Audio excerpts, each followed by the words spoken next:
Pro Group Management. Workers' comp that works for you. This is 7 at 7 from the Las Vegas Review-Journal. Good evening, I'm Jen Ah. Thanks for joining us on 7 at 7. Starting off with weather, sponsored by 1 Hour Air. No matter the season, no matter the reason, 1 hour's here for you. A potentially dangerous storm is heading our way. A winter storm warning is out for the Spring Mountains and Sheep Range, plus a wind advisory for the region. Here's a look at last week's storm, which was just a light dusting on Mount Charleston. On Tuesday, experts are forecasting gusts up to 50 miles per hour, heavy rainfall, and up to a foot of snow. Thankfully, things should be tamer here in the Las Vegas Valley. Tonight, temps should dip into the 40s overnight. On Tuesday, your highs should reach 56 degrees and lows 38 degrees. By the evening hours, a good chance of heavy rain with winds reaching around 20 miles per hour. On Wednesday, the rain and winds should die down. On Friday, we're back to sunny skies. In other top stories, sponsored by Nevada Hand Silver Sky Assisted Living Community. Learn more at nevadahand.org. In less than 24 hours, McCarran International Airport will officially be called Harry Reid International Airport. Review-Journal's James Schaefer has more. Would like to change the name of the airport from McCarran International Airport to Harry Reid International Airport. The Clark County Commission unanimously voted to rename McCarran International Airport to Harry Reid International Airport back in February, which was then followed by approval from the County Department of Aviation and the FAA. All the way through! The renaming will not use any taxpayer money, but instead use a fund set up from donations that met the $4.2 million threshold. An additional $2.8 million is needed to complete all phases of the renaming process. The first phase will include changing primary signage in surrounding outdoor areas of the airport. Currently, there is no timetable for when all phases of the process will be completed. For the Las Vegas Review-Journal, I'm James Schaefer. Over on the Strip. To move on but never forget. An organization called Ghost Bikes Las Vegas is trying to advocate for road safety. An ode to the 5 bicyclists killed on December 10th last year on U.S. Highway 95 near Searchlight while on a 130-mile ride. We're out here trying to bring awareness to Ghost Bikes and our fallen friends from last year, Tom, Aaron, Axoy, Michael, and Gerard. And we're trying to make a statement out here for drivers to put down the phone, not drive impaired, not drive distracted, and let's all get there together. You're looking at the names of the 5 bicyclists killed after an impaired driver crashed into them. 4 others were injured in the crash. In Business, sponsored by Bank of Nevada, Bank on Accountability. Las Vegas is packed with visitors, has seen a burst of billion-dollar casino sales, and developers are pushing ahead with new hotels. But in the grand scheme of things, has the tourism industry fully recovered? Review-Journal's Eli Siegel spoke with Hilda Perez Alvarado of the real estate broker Jones Lang LaSalle. There were, huge job losses. As Hilda described it, the pipeline of hotel sales and construction effectively shut down when COVID began. Fast forward to today, tourism has definitely come back, especially domestic tourism, but there's still a lot of headwinds. Markets that have yet to recover include conventions, which rely heavily on international travel. However, hotel room demand is growing.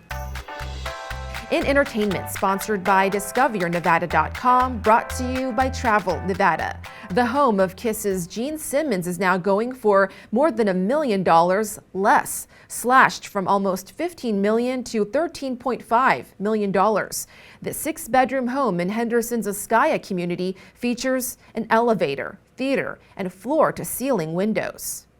They go 94.5 points for one of the highest scores in National Finals history. The final numbers for the National Finals Rodeo are in, and they're on par with pre-pandemic times. Organizers report almost 170,000 attended NFR on its return to Las Vegas, and more than 240,000 shoppers came out for Cowboy Christmas. Sports, sponsored by Station Casinos, STN Sports. Download the app and get a bonus up to $100 when you sign up. Raiders interim head coach Rich Bisaccia did not make the move to put backup quarterback Marcus Mariota into Sunday's blowout loss in Kansas City, opting to keep Derek Carr in despite the one-sided score. there's been conversation all the time about what's the plan for Marcus and when he comes in and what exactly he can do with it. But I don't think we're real excited about taking number 4 out from behind the center when he can be a productive player for us. And I thought yesterday he gave us a chance with some of the balls that he delivered to put us in position to score some points, and we turned the ball over. Sports betting, sponsored by Las Vegas Paiute Tribal Smoke and Cigar Shop.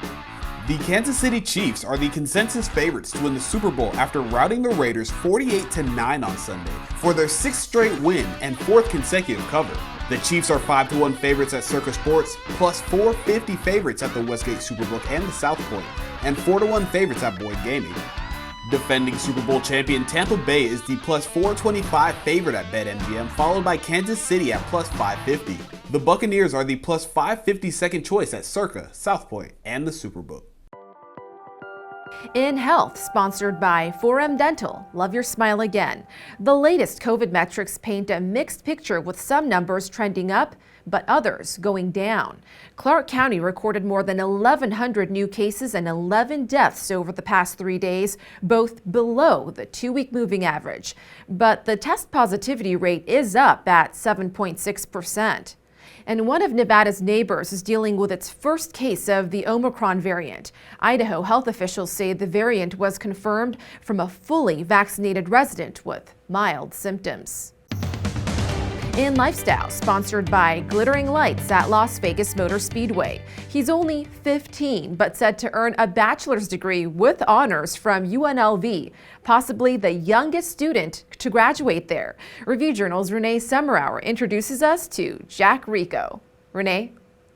Jen, Jack began taking classes at UNLV when he was just 13 years old, right after he graduated in spring 2020 with 4 associate's degrees from Fullerton College in Southern California.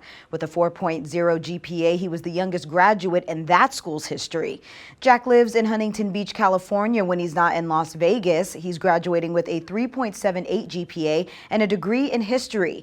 He'll be one of 2,200 students eligible to participate in winter commencement at 4 p.m. Tuesday at UNLV's Thomas and Mack Center.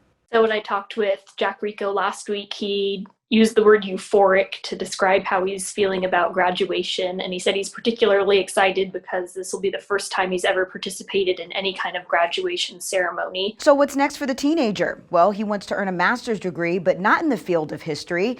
Jack plans to take classes at UNLV in other areas like computer science and business before making that decision.